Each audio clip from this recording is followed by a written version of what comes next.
সুবহানাল্লাহ। আল্লাহ বলেন আলহামদুলিল্লাহি রাব্বিল আলামিন। যে সময় বান্দা বলেন আলহামদুলিল্লাহি রাব্বিল আলামিন, সমস্ত প্রশংসা আল্লাহ তাআলার, যিনি বিশ্ব প্রতিপালক, রব্বুল আলামিন, যিনি বিশ্ব জগতের মালিক। আল্লাহ রব্বুল আলামিন বলেন বান্দা যে সময় আলহামদুলিল্লাহি রাব্বিল আলামিন পড়ে, আল্লাহ বলেন তখন আমি ফেরেশতাদেরকে ঘোষণা দিতে থাকি হামিদানি আবদি। ও আমার ফেরেশতা, শুনো শুনো, দেখো দেখো আমার বান্দা আমার প্রশংসা করতেছে। হামিদানি, আমার প্রশংসা করতেছে, আমার প্রশংসা করছে।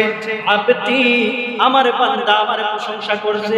ওয়া ইদা ক্বালা আর রহমানির রহিম, আল্লাহ বলেন বান্দা যে সময় পড়ে, আল্লাহ নবী বলেন বান্দা যে সময় সূরা আল ফাতিহার দ্বিতীয় আয়াত পড়ে আর রহমানির রহিম, যিনি দয়ালু এবং দয়াশীল, যেই সময়ে পাঠ করে আল্লাহ রাব্বুল আলামিন হাদিসে কুদসির মাধ্যমে আল্লাহর নবী জানিয়ে দেন, আল্লাহ রাব্বুল আলামিন বলেন মাসনা আলাইয়া আবদি, আমার বান্দা আমার গুণগান গাচ্ছে। সুবহানাল্লাহ। আল্লাহ এক একটা আয়াতের জবাবে এক একভাবে জবাব দিতে থাকেন। বান্দা যেই সময় পড়তে থাকে আর রহমানির রহিম, আল্লাহ বলেন মাসনা আলাইয়া আবদি, আমার বান্দা আমার গুণগান গাচ্ছে, আমার নিমুখ হারাম করছে না, আমার বান্দা নিয়ামত পেয়ে আমার শুকরিয়া আদায় করছে, আমার বান্দা না শুকরিয়া করে নাই। বান্দা যে সময়ে বলে মালিক ইয়াউমিদ্দিন, আল্লাহ রাব্বুল আলামিন, আল্লাহ নবী বলেন, আল্লাহ রাব্বুল আলামিন তখন বলেন মাজ্জাদানি আবদি, আমার বান্দা আমার মাহাত্ম্য বর্ণনা করছে। সুবহানাল্লাহ। আল্লাহর বরত্ব বর্ণনা করছে। মালিক ইয়াউমিদ্দিন, আল্লাহ বিচার দিনের মালিক, আরে কেউ নয়। বিচার দিনের মালিক একমাত্র আমার আল্লাহ। আল্লাহ যদি চান আপনাকে মুক্তি দেবেন, আল্লাহ যদি চান না আপনি মুক্তির কোনো রাস্তা পাইবেন না। আল্লাহ যদি চান আপনাকে জাহান্নাম দিতে, শত শত আমল করার পরে আপনি জান্নাত পাওয়ার কোনো জান্নাতের গ্যারান্টিও পাইবেন না।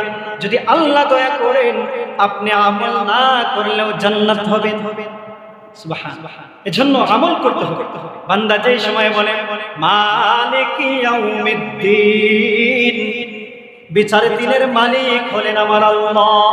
আল্লাহ রাব্বুল আলামিন হাদিসে কুদসির মাধ্যমে জবাব দেন মাজ্জাদানি আবদি, আমার বান্দা আমার মাহাত্ম্য গুণগান, আমার মাহাত্ম্য বর্ণনা করছে। এরপর যে সময় আল্লাহ রাব্বুল আলামিন বান্দা যে সময় বলে মালিক ইয়াউমিদ্দিন ইয়্যাকা না'বুদু ওয়া ইয়্যাকা নাস্তাঈন, ওগো মালিক আমার, আমরা আপনার কাছে সাহায্য চাই। ইয়্যাকা না'বুদু, ওগো মালিক আমরা আপনার ইবাদত করি, আমরা আপনার কাছে সাহায্য চাই। তখন আল্লাহ জবাব দেন, আল্লাহর নবী বলেন তখন আল্লাহ জবাব দেন হাদা বাইনি ওয়া বাইনা আবদি ওয়া লিআবদি মা সাআল। আল্লাহ রাব্বুল আলামিন বলেন আমি সূরা ফাতিহাকে দুই ভাগে ভাগ করলাম। বান্দা যে সময় পড়তে থাকে, যে সময় সূরা ফাতিহার শুরুতে পড়ে আমি আল্লাহ বর্ণনা করলাম, সে আমার প্রশংসা করলো। যে সময় ইয়্যাকা না'বুদু ওয়া ইয়্যাকা নাস্তাঈন পর্যন্ত আসলো, আমি আল্লাহ জবাব দেই আমার বান্দা আর আমার মধ্যে পার্থক্য হয়ে গেল। যা চাইবে আমি আল্লাহ তাকে তা দান করব। সুবহানাল্লাহ। বান্দা যে সময় এবার দোয়া করতে লাগলো ইহদিনাস সিরাতাল মুস্তাকিম, ওগো মালিক আমার, আমাকে আপনি সরল সোজা পথ দেখান, এমন পথ দেখান যেই পথের মধ্যে আধার নাই, অন্ধকার নাই, যেই পথের মধ্যে কাটা নাই, যেই পথের মধ্যে কষ্ট নাই, এমন পথ দেখান যেই পথ অবলম্বন করলে আমি সরাসরি জান্নাতে চলে যাব। সুবহানাল্লাহ। ইবনে মাজার এক হাদিসে আছে আল্লাহর রাসূল একবার সাহাবায়ে কেরামকে নিয়ে বসার পরে একটা রেখা টান দিলেন। রেখা টান দেওয়ার পর সাহাবায়ে কেরামকে বললেন আসো আমার কাছে। আসার পর এক রেখা টান দেওয়ার পর, মধ্যখানে রেখা টান দেওয়ার পর ডান দিকে আরেক রেখা টান দিলেন, বাম দিকে আরেক রেখা টান দিলেন, আবার ডান পাশে আরেকটা রেখা টান দিলেন, আবার বাম পাশে আরেকটা রেখা টান দিলেন। সর্বমোট রেখা হলো কয়টি? কয়টি? 5টি। এখন আল্লাহ রাসূল সাহাবায়ে কেরামকে রেখা টান দেওয়ার পর সীমানা বর্ণনা করে দিলেন, দিনাস সিরাতাল মুস্তাকিম।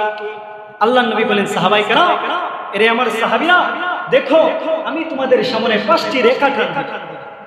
এই একটা রেখা মধ্যখানের মধ্যে যে রেখাটা আছে সেটা হচ্ছে সিরাতে মুস্তাকিমের রেখা। সুবহানাল্লাহ।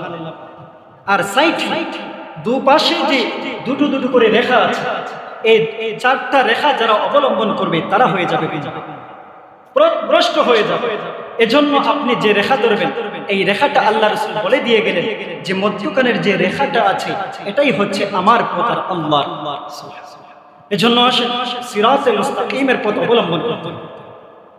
এবার শুরু হয়ে গেল, আল্লাহ রাব্বুল আলামিনের কাছে বান্দা দোয়া করতে লাগলো, ইহদিনাস সিরাতাল মুস্তাকিম সিরাতাল্লাযীনা আন'আমতা আলাইহিম। ওগো মালিক আমার, এমন পথ দেখান যেই পথের মধ্যে আপনি নিয়ামত দিয়েছেন। সিরাতাল্লাযীনা আন'আমতা আলাইহিম, ওগো মালিক এমন পথ দেখান যেই পথে যারা চলেছিল, আন'আমতা আলাইহিম আপনি নিয়ামত দিয়েছেন তাদের উপর।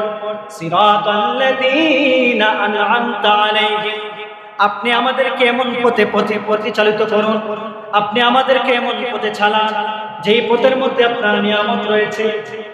গায়রিল মাগদুবি আলাইহিম ওয়ালাদ-দাল্লিন, আর এমন পথে আমাদেরকে পরিচালিত করবেন না। গায়রিল মাগদুবি আলাইহিম যাদের উপর অভিশপ্ত করা হয়েছে, যাদেরকে অভিশাপ দেওয়া হয়েছে। গায়রিল মাগদুবি আলাইহিম ওয়ালাদ-দাল্লিন যাদেরকে গুমরা বলে ঘোষণা দেওয়া হয়েছে, আপনি আমাদেরকে তাদের পথে পরিচালিত করবেন না, তাদের পথে চালাইবেন না। ওগো মালিক আমার, সিরাতে মুস্তাকিমের পথে আমাদেরকে চালাইবেন, যেই পথ অবলম্বন করলে আমি সরাসরি জান্নাতে চলে যাব। সুবহানাল্লাহ। এজন্য এই দোয়া করার পর যেই সময় বান্দা বলতে থাকে, আল্লাহ বলেন, হাদা বাইনি ওয়া বাইনা আবদি ওয়া লিআবদি মা সাআল। আল্লাহ রাব্বুল আলামিন বলেন, আমি দুই ভাগে ভাগ করলাম, আমার বান্দার মধ্যে ওয়া লিআবদি আমার বান্দার জন্য রয়েছে মা সাআল, আমার বান্দা যা চাবে আমি আল্লাহ তাকে তা দিব। সুবহানাল্লাহ।